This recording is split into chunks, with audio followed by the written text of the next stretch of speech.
উম্মুল মুমিনিন আল্লাহর রাসূল সাল্লাল্লাহু আলাইহি ওয়াসাল্লামের চরিত্র কেমন ছিল একটু খেয়াল করেন। সাহাবায়ে কেরাম উম্মুল মুমিনিন হযরতে আয়েশা সিদ্দিকা রাদিয়াল্লাহু তাআলা আনহার নিকট জিজ্ঞাসা করলেন, ইয়া উম্মুল মুমিনিন, আমাদেরকে একটু আপনি বলে দেন আমাদের নবীর চরিত্র কেমন ছিল। কথা বুঝেন না? আমাদের নবীর চরিত্র কেমন ছিল। উম্মুল মুমিনিন হযরতে আয়েশা সিদ্দিকা রাদিয়াল্লাহু তাআলা আনহা উত্তরে বললেন, কানা খুলুকু রাসূলুল্লাহি কানা খুলুকু রাসূলিল্লাহি সাল্লাল্লাহু আলাইহি ওয়াসাল্লাম আল কুরআন। আম্মা বা'দ ফাআউযু বিল্লাহি মিনাশ শাইতানির রাজীম।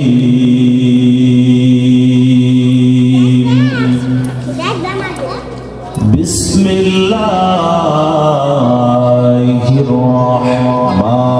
রাহমানির রাহিম।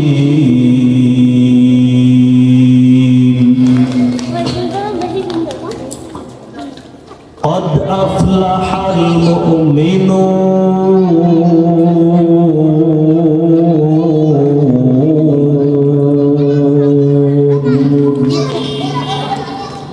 الذين هم في صلاتهم خاشعون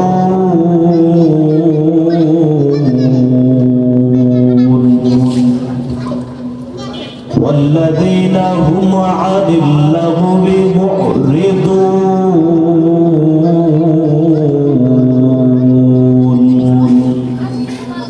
والذين هم للزكاة فاعلون.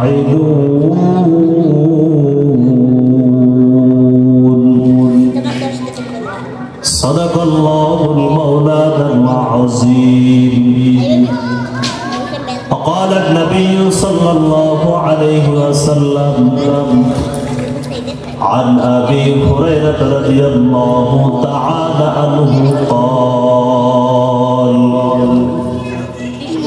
قال رسول الله صلى الله عليه وسلم قال هجبت النار بالشهوات وهجبت الجنات بالمكاره. وقال تعالى سبحانك لا علم لنا إلا ما علمتنا إنك أنت العليم الحكيم. سبحان الله وبحمده سبحان الله العظيم. اللهم اهدنا واهد بنا واجعلنا سببا لمن اهتدى. اللهم أرنا الحق حقا وارزقنا اتباعه وأرنا الباطل باطلا وارزقنا اجتنابه. সকলে পড়ি আমিন। আমরা মহব্বতের সঙ্গে দুরূদ শরীফ পড়ি। আল্লাহুম্মা সাল্লি আলা মুহাম্মাদিন ওয়া আলা আলি মুহাম্মাদ কামা সাল্লাইতা আলা ইব্রাহিম ওয়া আলা আলি ইব্রাহিম ইন্নাকা হামিদুম مجيد. اللهم بارك على محمد وعلى آل محمد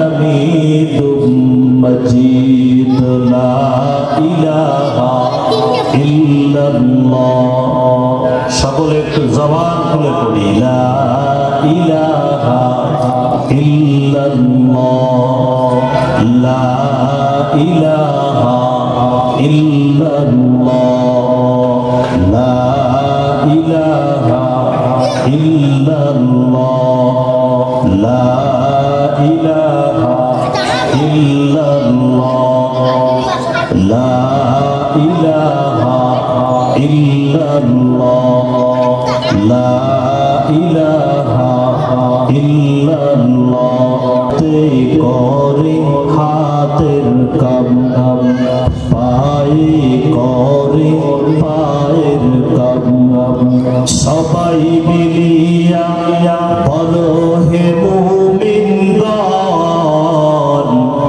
আল্লাহ তাআলার জাতি নাম লা ইলাহা ইল্লাল্লাহ লা ইলাহা ইল্লাল্লাহ জবান খুলে পড়ি লা ইলাহা ইল্লাল্লাহ লা ইলাহা ইল্লাল্লাহ লা ইলাহা ইল্লাল্লাহ লা ইলাহা ইল্লাল্লাহ লা ইলাহা ইল্লাল্লাহ লা ইলাহা ইল্লাল্লাহ লা ইলাহা ইল্লাল্লাহ লা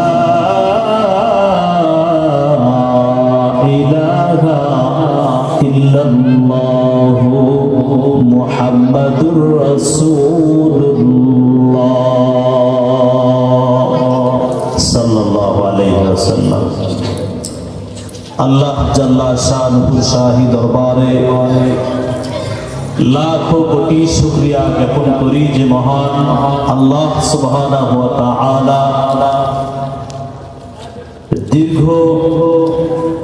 একটি বছর পর নেবুদিয়া মাদ্রাসা কর্তৃক আয়োজিত বার্ষিক মাহফিলে আমাকে সহ আপনাদেরকে আগে ভাগে হাজিরা দেওয়ার কোরআন এবং হাদিসের আলোকে কিছু দিনের আলোচনা করা এবং আপনাদেরকে শ্রবণ করার সুযোগ ও তৌফিক যে রব্বে কারীম আমাদেরকে দান করে দিলেন, আমরা এতে খুশি না বেজার?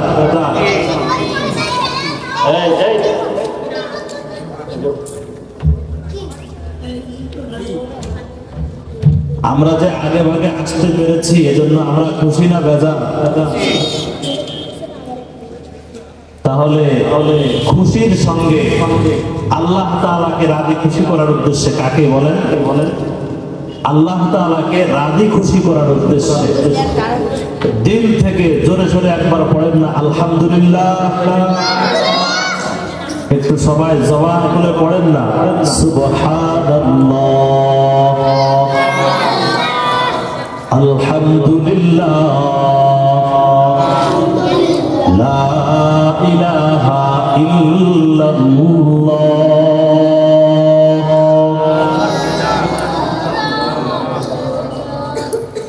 আল্লাহ রাসূল সাল্লাল্লাহু আলাইহি ওয়াসাল্লাম এই মাজলিস সম্পর্কে বলেন যে মাজলিসে কোরআন এবং হাদিসের আলোচনা করা হয় ওই পুরা মাজলিসটা আল্লাহ পাক রব্বুল আলামিনের এক শ্রেণীর ফেরেশতা ঘিরে ফেলে। সুবহানাল্লাহ।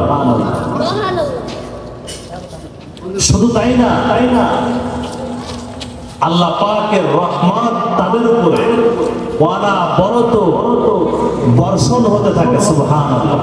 দুনিয়ার ভিতরে সাতটা বিষয় তুলে ধরেছে, অর্থাৎ মুমিনের সাতটা গুণ এখানে বর্ণনা করছেন। মুমিন হতে হলে আমাদের সাতটা গুণ অর্জন করতে হবে। কয়টা গুণ বলেন? এই সাতটা গুণ যদি আমরা অর্জন করতে পারি তাহলে আমরা পুরস্কার হিসাবে কি পাবো? আল্লাহ পাক বলছেন, উলাইকা হুমুল ওয়ারিসুন।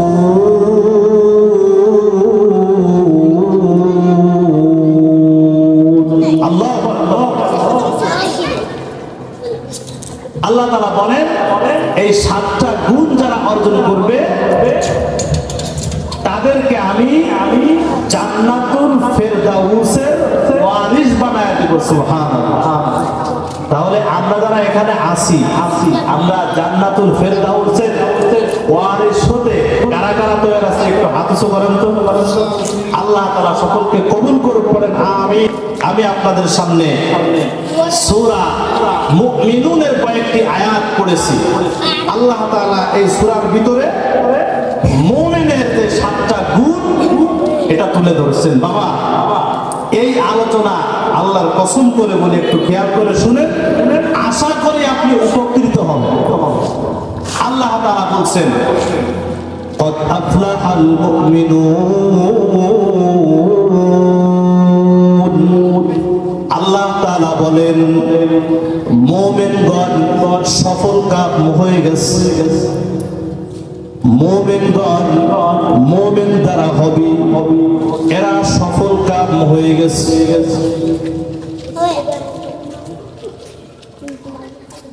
উম্মুল মুমিনিন হযরতে আয়েশা সিদ্দিকা রাদিয়াল্লাহু তাআলা আনহাকে সাহাবায়ে কেরাম জিজ্ঞাসা করলেন, ইয়া রাসূলুল্লাহ, ইয়া হাবিবাল্লাহ,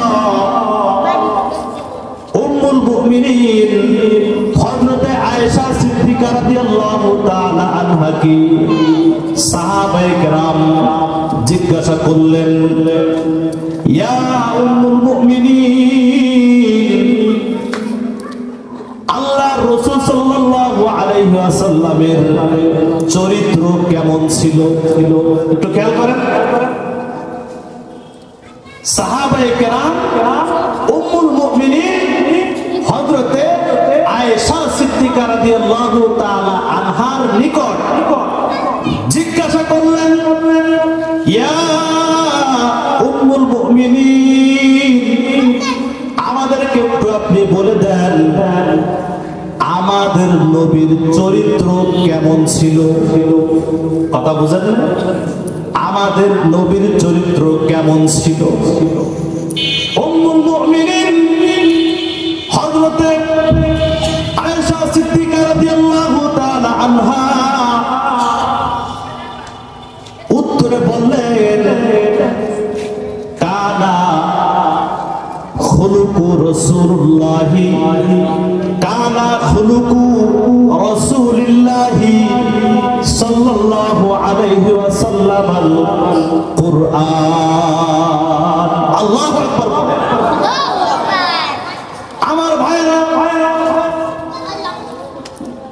উম্মুল মুমিনিন হযরতে আয়েশা সিদ্দিকা রাদিয়াল্লাহু তাআলা আনহার নিকট যখন আল্লাহর রাসূলের চরিত্র সম্পর্কে জিজ্ঞাসা করলেন, উম্মুল মুমিনিন হযরতে আয়েশা সিদ্দিকা রাদিয়াল্লাহু তাআলা আনহা বললেন, কানা খুলুকু রাসূলিল্লাহি সাল্লাল্লাহু আলাইহি ওয়াসাল্লাম আল কুরআন। অর্থাৎ কোরআনে বর্ণিত যেই গুণাবলী আছে, যেই গুণগুলা আছে, এই গুণগুলা হুবাহু কোরআনে বর্ণিত গুণগুলা হলো আমার আপনার রাসূলের চরিত্র। সুবহানাল্লাহ। কোরআনে বর্ণিত একটা মানুষ চরিত্রবান হওয়ার জন্য যে গুণগুলা অর্জন করা দরকার, এই গুণগুলা কোথায় আছে বলেন? কোরআনে আছে। এই গুণগুলা হলো আল্লাহর রাসূলের বর্ণিত যে গুণগুলো আছে এটা হলো আমার আপনার রাসূলের গুণ। আল্লাহু আকবার। আল্লাহর রাসূল সাল্লাল্লাহু আলাইহি ওয়াসাল্লামের চরিত্র কেমন ছিল এটা আর আমাদের এর থেকে আর বড় কিছু হতে পারে না। কোরআনে যে গুণগুলো আছে আল্লাহর রাসূলের গুণগুলাই হলো ওইটা। কোরআনে বর্ণিত গুণগুলো হলো আল্লাহর রাসূলের চরিত্র। আমার ভাইয়েরা শুধু তাই না, তাফসীরে ইবনে কাসিরের ভিতরে আসছে জান্নাতের ভিতরে একটা ইট হবে স্বর্ণের, আর একটা ইট হবে রূপার, আর যেই বালু সিমেন্ট আছে এই বালু সিমেন্ট গুলা হবে মেশক আম্বার দ্বারা। আল্লাহু আকবার পড়েন, আল্লাহু আকবার কাবীরা। আল্লাহ তাআলা মুমিনের জন্য যে জান্নাতটা বানায় রাখছেন, রেডি করে রাখছেন, আল্লাহ তাআলা এই মুমিনের জন্য যে জান্নাতটা তৈরি করেছেন এই জান্নাতটা আমি এই তাফসীরে ইবনে কাসিরের ভিতরে দেখছি মুমিনের জন্য আল্লাহ তাআলা যে জান্নাতটা রেডি করে রাখছেন ওই জান্নাতের ভিতরে একটা ইট হবে স্বর্ণের, আরেকটা ইট হবে রূপার, আর বালু সিমেন্ট এটা হবে মেশক আম্বারে। মেশক আম্বারে। আর এই জান্নাত সম্পর্কে এই জান্নাতকে আল্লাহ তাআলা সেদিন জবান খুলে দিবি।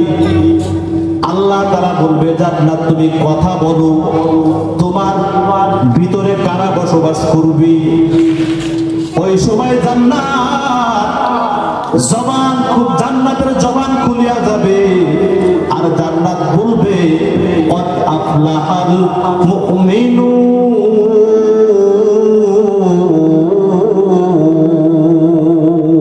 আল্লাহু আকবার। বলে যারা মুমিন এরা হলো আমার ভিতরে আসবে, এরা হলো এদের জন্য আমি এত সুন্দর করে সাজতেছি। আল্লাহু আকবার কাবীরা। এই তাফসীরে ইবনে কাসিরের ভিতরে অন্য একটা riwayate দেখছিলাম আল্লাহ পাক রব্বুল আলামিন আদন নামক একটা জান্নাত তৈরি কইরা আল্লাহ তাআলা নিজে হাতে ওই আদন নামক জান্নাতের ভিতরে একটা গাছ লাগিয়েছে। গাছ লাগানোর পরে এবার আল্লাহ তাআলা ওই আদন নামক গাছকে বলবে এ গাছ তুমি কথা বলো, এ গাছ তুমি কথা বলো। গাছকে যখন কথা বলা হবে ওই গাছ তখন বলবে কদ আফলাহাল মুমিনুন। কদ আফলাহাল মুমিনুন বলবে আমি আদম নামক জান্নাতের ভিতরে আছি, আমি গাছ যে ফলগুলা দিব এই ফলগুলা ভক্ষণ করবে হলো যারা মুমিন। এই ফলগুলো ভক্ষণ করবে কারা একটু জোরে বলেন। যারা মুমিন এরা এই ফলগুলা ভক্ষণ করবে। আমার ভাইরা একটু আগে আমি যে বললাম আল্লাহ তাআলা মুমিনের জন্য যে জান্নাতটা তৈরি করবে ওই জান্নাতের একটা ইট হবে স্বর্ণের, একটা ইট হবে রূপার, আর বালু সিমেন্ট হবে মেশক আম্বারের। এই যে জান্নাতটা তৈরি করা হবে ফেরেশতারা ওই জান্নাতকে জিজ্ঞাসা করবে এ জান্নাত এত সুন্দর কইরা তুমি কার জন্য সাজতেছো। ওই জান্নাত ওই সময় পড়বে কদ আফলাহাল মুমিনুন। আল্লাহ এবার মুরব্বি বাচ্চারা যুবক ভাইরা ভালো করে খেয়াল করেন। এই জান্নাত কে না পাইতে চাই? এত সুন্দর জান্নাত কে না পাইতে চাই? সবাই তো আমরা পেতে চাই, কথা বলেন ঠিক কি ঠিক না? এই জান্নাত কতই না শান্তি। এই জান্নাতে একবার যদি আপনি প্রবেশ করেন, হাদিস সাক্ষী দেয়, কোরআন সাক্ষী দেয়, যারা জান্নাতে যাবে তারা জীবনে কোনোদিন বুড়া হবে না, বয়স বাড়বে না। দুনিয়ায় যেমন শীত লাগে শীতও লাগবে না, দুনিয়ায় যেমন গরম লাগে গরমও লাগবে না। আল্লাহু আকবার পড়েন। এত সুন্দর জান্নাত, এ বাপজানেরা, যদি এত সুন্দর জান্নাত পাইতে হয়, আল্লাহ তাআলা বলেন তাহলে আমার আপনার 7টা গুণ অর্জন করতে হবে। জোরে বলেন কয়টা? 7টা গুণ বলেই আমার আলোচনা শেষ। শুনবেন তো ইনশাআল্লাহ? আল্লাহ তাআলা বলেন 7টা গুণের ভিতরে 1 নম্বর গুণ হলো আল্লাযীনা হুম ফি সালাতিহিম খাশিউন। আল্লাহ, 7টা গুণের ভিতরে 1 নম্বর গুণ হলো যারা নিজেদের নামাজ বিনয়ের সাথে আদায় করে, বিনয়ের সাথে, অর্থাৎ খুশু খুজুর সাথে আদায় করে। এ বাবা, এই 7টা গুণ আমি আলোচনা করব। 7টা গুণের সাথে কিছু কিছু ব্যাখ্যা বিশ্লেষণ আপনাদের সামনে করব। একটা সুইটা গেলে আর কিন্তু তালাশ করে পাবেন না। কান খাড়া করি, পারস্পরিক গল্প গুজর বাদ দিয়ে ভালো করে খেয়াল করে। 7টা গুণের ভিতরে 1 নম্বর গুণ হলো আল্লাযীনা হুম ফি সালাতিহিম খাশিউন। 1 নম্বর গুণ হলো যারা বিনয়ের সাথে নামাজ আদায় করে। কিসের সাথে? জোরে বলে, বিনয়ের সাথে। বিনয় আবার কেমন? আমি তাফসীরের ভিতরে দেখছি, নামাজ আমরা পড়ি, আমরা অনেক সময় আপনাদেরকে বলি খুশু খুজুর সঙ্গে নামাজ পড়ে। কিসের সঙ্গে নামাজ পড়ে? এই কথাটা সবাই আমরা শুনছি আগে পরে। খুশু খুজুর সাথে নামাজ পড়েন। এখন আসেন, খুশু কারে কয় আর খুজু কারে কয়? খুজু শব্দের অর্থ হলো আপনার বাহ্যিক যে অঙ্গ প্রত্যঙ্গ গুলো আছে, হাত আছে, পা আছে, চোখ আছে, কান আছে, নাক আছে, মাথা আছে, এই বাহ্যিক যে অঙ্গ প্রত্যঙ্গ গুলো আছে, এই বাহ্যিক অঙ্গ প্রত্যঙ্গ গুলা নামাজের ভিতরে এমন ভাবে ব্যবহার করতে হবে, বিনয়ের সাথে ব্যবহার করতে হবে। নামাজ পড়তে গেলে হাতের সাহায্য লাগে কি লাগে না? জোরে বলেন। নামাজে দাঁড়াইছে বিরাট এক অফিসার, অফিসার গিরি চলে অফিসে। নামাজে আল্লাহর সামনে সে শুধু জাস্ট একজন আল্লাহর গোলাম, এছাড়া আর কিছু না। কথা বলেন ঠিক কিনা? অফিসার তার যত নিষেধ কর্মচারী আছে সে একটু হ্যাডাম দেখায় দাঁড়ায়, গাড় মোটা। কিন্তু ওই গাড় মোটা কি মসজিদে চলে? এই কথা বলেন না কেন? আল্লাহর সামনে চলে? নামাজে যখন দাঁড়াবে বিনয়ের সঙ্গে, নিজেকে কেমন জানি মাটি বানিয়ে দিতে পারলে ভালো লাগে, এভাবে দাঁড়াবে। এরকম যদি না হয়, আল্লাহু আকবার, বিরাট একটা গাম্ভীর্যতা ভাব। আমি যেটা বোঝাতে চাচ্ছি বুঝছেন তো নাকি? অফিসার গিরি আল্লাহর সামনে চলবে। এই খুজুর শব্দের অর্থ হলো সেইটা আপনার দাঁড়ানোর ভাবের ভিতরে বোঝা যাবে যে এর ভিতরে বিনয় আছে, এর ভিতরে নম্রতা আছে। কথা বুঝেন নাই? আল্লাহর সামনে দাঁড়ালেই বোঝা যাবে যে আপনি বিনয়ের সঙ্গে দাঁড়াইছেন। আপনার চাহনিটা হবে সিজদার দিকে, এদিক ওদিক না। এটা হলো বিনয়ের নামাজ। কষ্ট পাইলেন?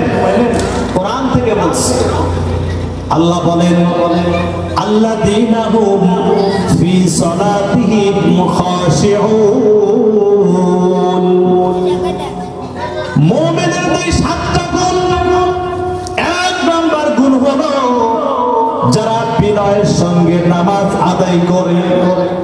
শুধু তাই নয়, খুশু খুজুর সঙ্গে নামাজ আদায় করি।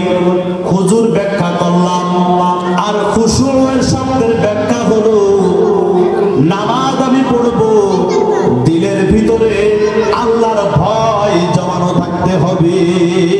কার ভয় বলে? আল্লাহর রাসূল বলেন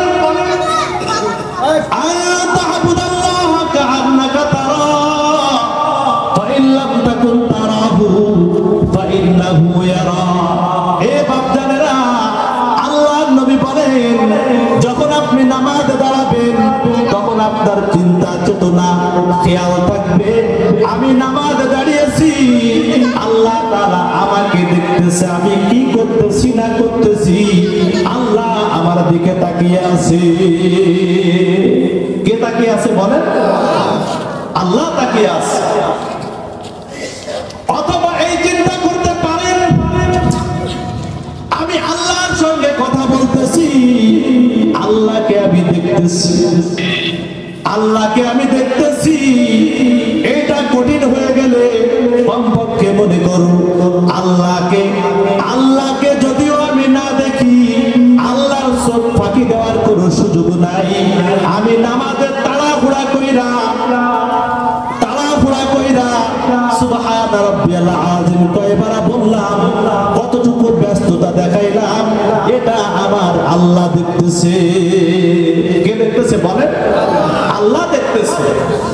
এই চিন্তা চেতনা ভিতরে থাকা, এই ভয় নিয়া নামাজে দাঁড়ানো এক নাম্বার গুণ। অর্জন করা যাবে না ইনশাআল্লাহ? সহজ না? আল্লাহ তাআলা বলেন ওয়াল্লাযীনা হুম আনিল লাগবি মুরিদুন।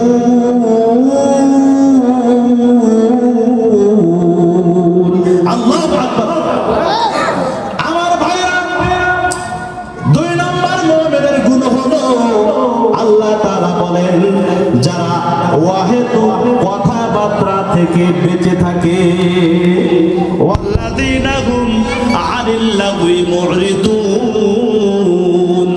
মুমিনের দুই নম্বর গুণ হলো যারা অনর্থক কথাবার্তা থেকে নিজেকে বাঁচায় রাখে। অনর্থক কথাবার্তা, এ মুরব্বী বাপজানেরা, অনর্থক কথাবার্তা কাকে বলে একটু বলি, খেয়াল করে শুনেন। যেই কথাটা আপনি বললেন, যেই কথার দ্বারা আখিরাতের কোনো ফায়দা হয় না, আখিরাতের কোনো উপকার হয় না, এই কথাটাই হলো অনর্থক কথা। অনর্থক কথা কাকে বলে একটা সংজ্ঞা দিলাম, বুঝছেন না? যেই কথাটার দ্বারা পরকালের কোনো উপকার হয় না, যেই কথাটার দ্বারা পরকালের কোনো কি হয় না, জোরে বলেন, উপকার হয় না, এইটা হলো অনর্থক কথা। হে মুরব্বী বাপজানেরা, আমরা মসজিদে ঢুইকা অনেক সময় গল্প গুজব করি, ক্ষেত খামারের গল্প করি। এই ক্ষেত খামারের গল্প গুজব করলে এটা কি আখিরাতের কোনো উপকার হয় নাকি, জোরে বলেন? চার দোকানে বসে আমি আরেকজন মুসলমান ভাইয়ের নামে যে অনর্থক কথাবার্তা গুলা বলি, অনর্থক কথাবার্তা গুলা বলি, একটু বলেন এই কথার দ্বারা কোনো উপকার হয় নাকি, জোরে বলেন? একটু উপকার হয় না। আল্লাহর কসম করে বলি, যেই কথাটা আপনি চায়ের দোকানে বলছেন, ওই কথাটা হলো অনর্থক কথা। এই কথার থেকে আমার আপনাকে বেঁচে থাকতে হবে, বেঁচে থাকতে হবে। এ মুরব্বী বাপজানেরা, যুবক ভাইরা, ভালো করে খেয়াল করেন, যে প্রকৃত মুমিন হবে তার জবান থেকে তো কোনো অনর্থক কথা বের হওয়ার কথা না। অনর্থক কথা তার জবান থেকে বের হওয়ার কথা না। যে প্রকৃত মুমিন মুমিন খাবে, খানা খাবে তো আল্লাহর জন্য খাবে। জোরে বলেন কার জন্য খাবে? যে মুমিন সে আল্লাহর জন্য খাবে। যে মুমিন সে দোকানদারি করবে তো আল্লাহর জন্য করবে। খানা খাইবে তো আল্লাহর জন্য খাইবে। একজন মুসলমানের সঙ্গে কথা বলবে তো আল্লাহর জন্য বলবে। ক্ষেত খামার করবে তো আল্লাহর জন্য করবে। আল্লাহর সন্তুষ্টি ব্যতী রেখে মুমিনের বাহিরে কোনো কাজ হতে পারে না। এটা আবার কেমন? ইবাদত হলো দুই প্রকার। এক প্রকার ইবাদত হলো বদনি ইবাদত, আরেকটা হলো মালি ইবাদত। বদনি ইবাদত বলা হয় শারীরিক ইবাদত, যে ইবাদতটা করতে হলে শরীরের প্রয়োজন হয়, শরীর লাগে। আরেকটা ইবাদত হলো যেই ইবাদত করলে শরীর লাগে না, মালি ইবাদত। যেই ইবাদতটা করতে হলে আমাদের মালের প্রয়োজন। কিসের প্রয়োজন জোরে কোন? এ মুরব্বি বাপজানেরা, আমি একটু আগে বলছি মুমিনের আল্লাহর সন্তুষ্টি ছাড়া, আল্লাহর হুকুম ছাড়া কোনো কাজ হতে পারে না। মুমিন খাবে তো আল্লাহর জন্য খাবে, মুমিন ঘুমাইবে তো আল্লাহর জন্য ঘুমাইবে। এটা আবার কেমন? আরে বদনি ইবাদত, শারীরিক ইবাদত যেইগুলা আছে, নামাজ, এটা হলো শারীরিক ইবাদত। নামাজ এটা শরীর ছাড়া কিন্তু আমরা কেউ পড়তে পারি না। পড়তে পারি নাকি জোরে কোন? শরীর ছাড়া কি নামাজ পড়া যায়? রোজা রাখতে হলে কি শরীর ছাড়া রোজা রাখা যায় জোরে কোন? এইগুলা হলো শারীরিক ইবাদত। এই শারীরিক ইবাদত করতে হলে আপনার শরীরের প্রয়োজন। এই জন্য আপনি যখন খানা খাইবেন তাহলে আপনি এই নিয়তে খানা খাইবেন, খানা খাইতেছি আমার শরীরটা সুস্থ থাকবে, আমি আল্লাহর ইবাদত করব, এই নিয়তে খানা খাইবেন। ব্যবসা করবেন তো এই নিয়তে ব্যবসা করবেন। এই ব্যবসার থেকে যেই টাকা উপার্জন হবে ওই টাকা দিয়ে আমি বাজারঘাট করব, খানা পিনা খাইব, আমার শরীর ঠিক থাকবে, শরীর দিয়ে আমি আল্লাহর গোলামি করব, এই নিয়তে খানা খাইবেন। এই জন্য আমার বাপজিরা বললাম, মুমিন খানা খাইবে তো আল্লাহর জন্য খাইবে, মুমিন ঘুমাইবে তো আল্লাহর জন্য ঘুমাইবে। কথা বলেন ঠিক কি ঠিক না? এইটা হলো আমার 2 নাম্বার গুণ। ওয়াল্লাযীনা হুম আনিল লাগwi মুরিদুন। মুমিন কোন অনর্থক কথা বলতে পারবে না। যে প্রকৃত মুমিন হবে তার জবান থেকে কখনো অনর্থক ফাহিশা কোনো কথা বের হবে না। ফাহিশা কোনো কথা বের হবে না। কথা বলেন ঠিক কি ঠিক না? এটা হলো 2 নাম্বার গুণ। খেয়াল করতেছেন তো? 3 নাম্বার গুণ হলো ওয়াল্লাযীনা হুম লিয-যাকাতি ফাঈলুন। আল্লাহু আকবার। 3 নাম্বার গুণ হলো আমার মুরব্বি বাপজানেরা, আমার যুবক ভাইরা, 3 নাম্বার গুণ হলো যাকাত। যারা যাকাত প্রদান করে, যাকাত আদায় করে, আল্লাহু আকবার কাবীরা। আমার সোনার বাংলাদেশে যেই সমস্ত মানুষের উপরে যাকাত ফরজ হয়েছে, এরা যদি ঠিক মতো গরিবদের ভিতরে যাকাত পৌঁছায়া দিত, আল্লাহর কসম করে বলি অন্তত পক্ষে আমাদের সোনার বাংলাদেশে কোন গরিব মানুষ হেরিকেন ধরায়া তালাশ করে পাওয়া যাইত না। ঠিক কিনা বলেন? যদি ঠিক মতো যাকাত দিত। কিন্তু যাকাত কি দেয় বলেন? যাকাত এটা একটা বোঝা। মনে রাখেন এই বিষয়ে লম্বা আলোচনা আছে, তবে লম্বা আলোচনা করার সময় একটা কথা বলি যাকাত সম্পর্কে। যাদের উপরে যাকাত ফরজ হয়েছে এরা যদি যাকাত প্রদান না করে, কিয়ামতের ময়দানে আপনি গরিবের হক মেরে খেয়েছেন, এই দায়ে, এই অভিযোগে আপনাকে অভিযুক্ত করা হবে। আসামির কাঠগড়ায় আপনি দাঁড়াবেন। আপনি কিয়ামতের দিন যখন গরিবের হক খাইছেন, গরিবের টাকা মেরে খাইছেন, এই অভিযোগ যখন ধনী লোককে করা হবে, ও তখন আশ্চর্য হবে যে আমার নিজের মালই তো আমি খায়া শেষ করতে পারি নাই, আমি আবার গরিবের হক মারলাম কখন?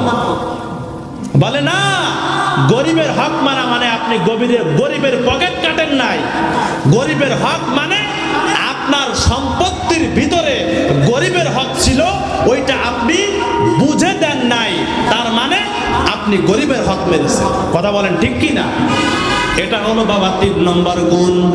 এই জন্য যাদের উপরে যাকাত ওয়াজিব হয়েছে, এইটা আলেম ওলামাদের সঙ্গে পরামর্শ কইরা আপনার সম্পত্তির যাকাত দিয়া দিবে। আর 4 নাম্বার গুণ হলো ওয়াল্লাযীনা হুম লিফুরুজিহিম হাফিজুন।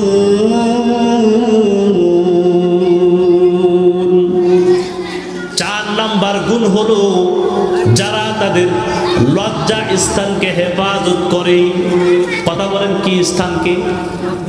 লজ্জা স্থানকে হেফাজত করে। এই বিষয়ে আমি সংক্ষেপে বলি, আমার সময় প্রায় শেষের দিকে।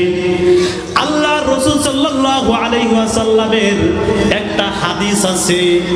আল্লাহ রাসূল বলেন, হে আমার উম্মত, তোমরা মাত্র 2টা অঙ্গের জিম্মাদারি নাও। জোরে বলেন, কয়টা অঙ্গের জিম্মাদারি? মাত্র 2টা অঙ্গের জিম্মাদারি নাও, তাহলে আমি রাসূল তোমাকে জান্নাতে নেওয়ার জিম্মাদারি নিব। সুবহানাল্লাহ পড়েন। কয়টা অঙ্গের? মাত্র 2টা অঙ্গের দায়িত্ব নিতে বলছি। 1 নাম্বার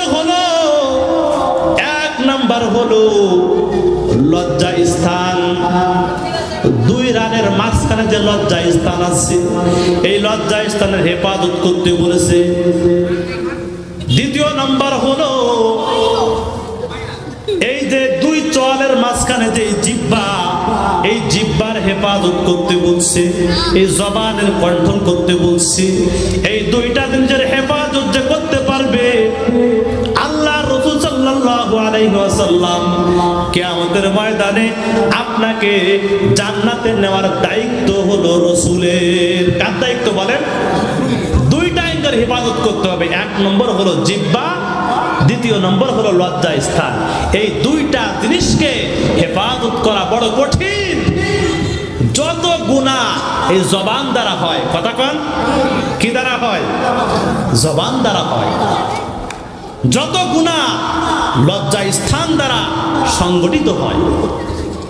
এই জন্য রাসূল বলেন, এই 2টা অঙ্গের হেফাজত যে করতে পারবে, আমি রাসূল তাকে জান্নাতে নেওয়ার জিম্মা আমি রাসূলের। সুবহানাল্লাহ। তো এই জন্য এই সূরা মুমিনুনের 4 নাম্বার মুমিনের যে গুণ, সেটা হলো আল্লাযীনা হুম লিফুরুজিহিম হাফিজুন। যারা মুমিনের 4 নাম্বার গুণ হলো যারা তার লজ্জা স্থানকে হেফাজত করে। কি স্থানকে? জোরে বলেন। লজ্জা স্থানকে হেফাজত করে। তো এই জন্য আমাদের এই লজ্জা স্থানকে হেফাজত করা দরকার। 5 নম্বর গুণ হলো আল্লাযীনা হুম লিআমানাতিহিম ওয়া আহদিহিম রাউন। হুজুর চলে আসছে, আলোচনা করবে, আমি শুধু 7টা গুণ বলে দিচ্ছি। 5 নম্বর গুণ হলো আল্লাযীনা হুম লিআমানাতিহিম ওয়া আহদিহিম রাউন। 5 নম্বর গুণ হলো যারা আমানতের খেয়ানত করে না, ওয়াদা দিয়ে বরখিলাপ করে না। এরকম ওয়াদা বরখিলাপ করা মানুষ, আমানতের খেয়ানত করা মানুষ অন্তত পক্ষে আমাদের নেবুদিয়া তো নাই। কি বলেন? ওয়াদা খিলাপ করে নাকি আমাদের নেবুদিয়ার মানুষ? ওয়াদা দিয়ে যারা খেলাপ করে, আমানত রাখার পরে যারা আমানতের খেয়ানত করে। খেয়াল করেন, যদি আপনাকে কেউ বলে যে ভাই এই কথাটা আপনাকে বললাম, কারো কাছে বললেন না, এটাও একটা আমানত। যদি আপনি বইলা দেন, আপনি আমানতের খেয়ানত করলেন, আপনি মুমিনের একটা গুণ আপনি অর্জন করতে পারলেন না। কথাও একটা আমানত। একজনকে আপনি টাকা ধার দিয়েছেন, যথাসময় দিলেন না, এটা আপনি আমানতের খেয়ানত করলেন। এই বিষয়ে লম্বা আলোচনা। এজন্য 5 নম্বর মুমিনের গুণ হলো আমানতের খেয়ানত করা যাবে না। 6 নম্বর হলো আল্লাযীনা হুম আলা সালাতিহিম ইউহাফিজুন। 6 নম্বর গুণ হলো যে তার নামাজ সমূহের খোঁজ খবর রাখে, গাফেল না। কিছু মানুষ আছে শুক্রবারে নামাজ পড়ে আর সপ্তাহে একদিনও নামাজের খোঁজ রাখে না। যারা এই নামাজ সম্পর্কে খোঁজ খবর রাখে না, এরাও মুমিনের 7 নম্বর গুণের ভিতরে একটা গুণ এদের নাই। তা আমাদের সমাজে সাপ্তাহিক মুসল্লির অভাব আছে? সাপ্তাহিক মুসল্লি, বার্ষিক মুসল্লি আছে না নাই? জোরে বলেন। এই ধরনের মুসল্লিরা এরা তাদের নিজেদের ইবাদতের খোঁজ রাখে না, নামাজের খোঁজ রাখে না। যারা খোঁজ রাখে তারা মুমিনের গুণ অর্জন করতে পেরেছে, যারা খোঁজ রাখে না এরা মুমিনের গুণ অর্জন করতে পারে নাই। আর এরাই হলো উলাইকা হুমুল ওয়ারিসুন আল্লাযীনা ইয়ারিসুনাল ফিরদাউসা হুম ফিহা খালিদুন। আর এরাই হবে জান্নাতুল ফিরদাউসের ওয়ারিস। কিসের ওয়ারিস? জোরে বলেন। যারা এই 7টা গুণ অর্জন করতে পারবে এরা হবে জান্নাতুল ফিরদাউসের কি? জোরে বলেন, ওয়ারিস। আল্লাহ তাআলা আমাদের সকলকে এই 7টা গুণ অর্জন করে কবরে যাওয়ার তৌফিক দান করুক। সকলে পড়েন আমিন।